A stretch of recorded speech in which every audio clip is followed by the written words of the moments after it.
Do you ever wonder what is the one thing you truly need to be successful in your business, to walk out God's assignment with clarity, serenity, and fulfillment?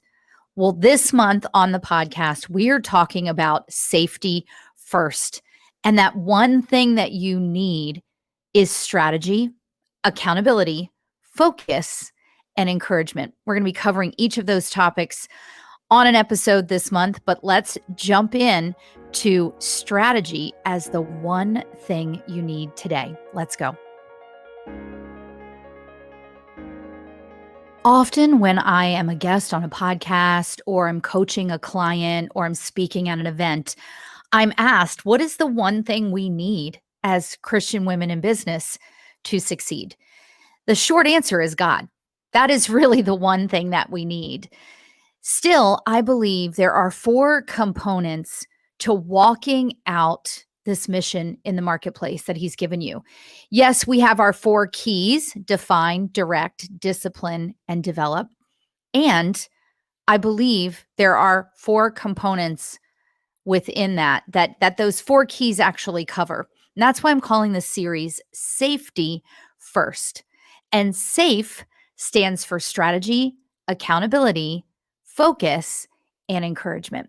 So each week this month, we're going to be talking about those key needs that we have. But I want to start with strategy. And I'm going to start in 1 Corinthians 9:8. This verse is what I call the all in all verse. God is able to make all grace abound to me, that I always, having all sufficiency in all things, may have an abundance for every good work. This is truly life at its best. So when we know that God is our all in all, we start with him. But see, strategy when it comes to our business is that he prepares us, that he positions us, that he provides for us, and he perfects us. This is clearly his overall plan. And strategy means, how will we walk out what God has given us to do? How will we bring into being this business and these services and these resources that he's given us to share for kingdom impact? Well, the only way to do that is to align ourselves with him. So we're going to dig into some scripture around this today. And this might seem a little different than what you've traditionally thought of as strategy. But I promise you that in our time together, we're going to connect the biblical truth around this. And you'll see how strategy is the one thing that you need to be successful in your business. So let me start in Deuteronomy 8:18. So this is a reminder that Moses is giving the people that says, when you're walking in the prosperity that the Lord has given you, and you're eating the food and you're drinking the drink and you're joyously celebrating everything that is happening, don't forget that this isn't about your work. This isn't about what you've done. This is all about the Lord. This is the Lord's covenant promise that he gives us the ability to produce wealth. And that's not just money. That's really about the connections and the collaborations and the clients and the services. And God gives us the ability to do all of that. He has given you specific spiritual gifts and natural gifts and talents that allow you to succeed in your business. You may notice that there are some things in your business that just drain you, and there are other things that just seem to come so easily. Well, that's because that's what walking in your gifts and in alignment to his will and obedience does for you, right? So this Deuteronomy 8:18, we can also take as a reminder that he is the one that gives us the ability to truly succeed, and that he confirms that covenant today, just as he swore to our ancestors, just as he swore to the saints of the Bible long before us, right? We cannot lean on our own pride, but that doesn't absolve us from making plans. It doesn't absolve us from taking action. We have a responsibility to take what he's given us in this assignment and say, well, how am I going to do it? I need to put a plan in place. What is that going to look like? I need to set a vision for where this wants to go. And yes, we leave that at the foot of the cross and we ask him for his input and his redirection where necessary, but we are not absolved of the responsibility of making a plan. And the saints of the Bible, I'm just going to name a few here, made plans. I've been reading in Second Chronicles lately, and I was struck by this story of King Jehoiada. I'm probably pronouncing that incorrectly, but in Second Chronicles 23, verse 1, and this is what it says. Let me get there. You hear me flipping through my Bible. In the 7th year, Jehoiada strengthened himself and made a covenant with the captains of hundreds, Azariah, the son of Jeroham, Ishmael, the son of Jehohanan, Azariah, the son of Obed, Messiah, the son of Adiah, and Elishaphat, the son of Zitri. And this is what Dr. Charles Stanley says in this part of the story as he was, making these plans. So there was a queen, Athaliah, who wanted to come against and try to exterminate the line of David. So literally, Satan at work, giving her the direction to destroy the line of David. And after 7 years of her rule as queen, Jehoiada was put in place, and he was godly, and he formulated a plan to overthrow her. But to do so, he needed military connection. He needed the priests. He needed the tribal chiefs. But he trusted the Lord to guide him in this. So he set a strategy.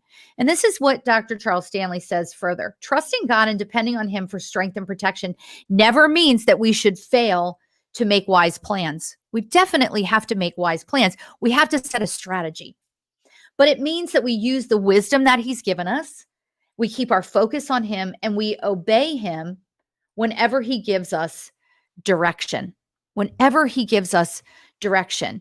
And so therefore, again, we are not absolved of making plans, but he will guide our steps, as it tells us throughout Proverbs 16. So that was one. Nehemiah, he wanted to rebuild the wall around Jerusalem. He felt this in his heart, and God had perfectly placed him as the cupbearer to Artaxerxes, right? And because of that positioning, because of that preparation, Nehemiah was able to not only have the king on his side, but for the king to send out notice to all of the other rulers and leaders in the area that they would give Nehemiah the resources that he needed, and they would ensure his safe passage through their lands. So this is how God prepared and positioned and provided for Nehemiah, and Nehemiah made a plan. And because he made a plan, and because he, as part of that plan, was always seeking God first, part of our strategy, right? Therefore, they built the wall in record time.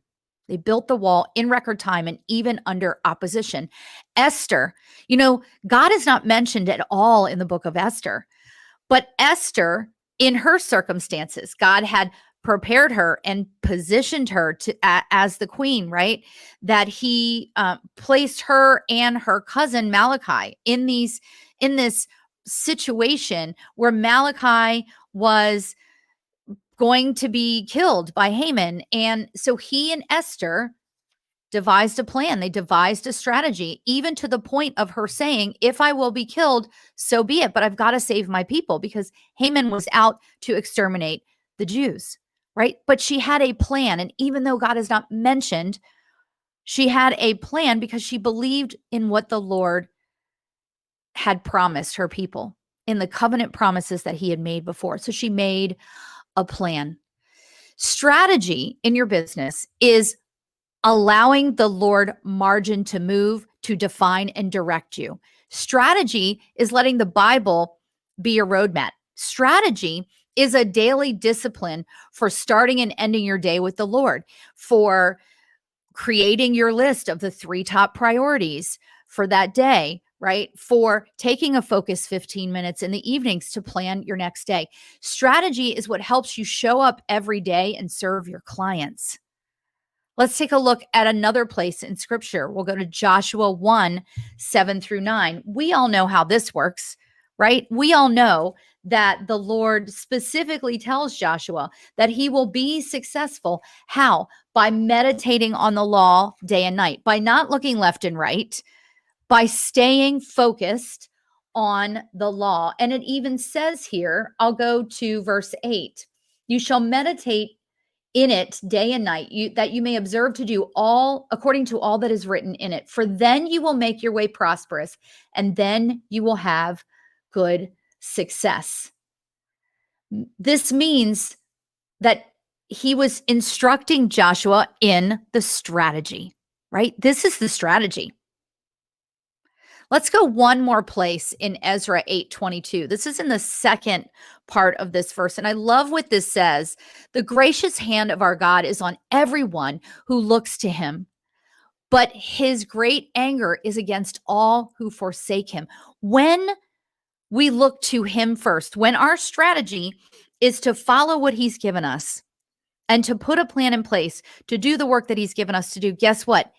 His hand is on it. His hand is on your business, friend. Yes, he cares about your business. Yes, he cares what you're doing in walking out the gifts and the assignment that he's given you. When we know that God defines us, not our accomplishments, our achievements, our titles, our money, etc. And when we know that he directs us, we are best able to put a strategy in place and then be accountable to do the work with discipline. We've got to be obedient in what he's given us. Sometimes we create the strategy and he redirects us. You heard me talk about that in November, right? When I talked about the lessons I learned from getting fired, which was a major redirection. But when I made my strategy on my own, where did it get me? I'm not saying if you make your strategy on your own, you're going to get fired. But what I am saying that what you create outside of God's will, you'll have to maintain outside of his will. And so strategy is all about allowing him to lead you in what you're doing. Now, strategy is a place that some people struggle with. So this is one of the things that I help my coaching clients do, is to take that swirl of ideas and offers, et cetera, that's in their head and boil it down to the one or two priorities that they really feel God is calling them to and that align with their gifts and their talents, right? And then we create a strategy. So strategy is part of safety first. So I've got two calls to action for you. Number one, go download that 4 Keys tool. It's down in the show notes. Go grab it if you don't already have it. Number two, let me help you build your safety net. Explore coaching with me. That link is also down in the show notes. I'd love to chat with you about that. But you can find my tools, my resources, everything at erinharrigan.com/explore.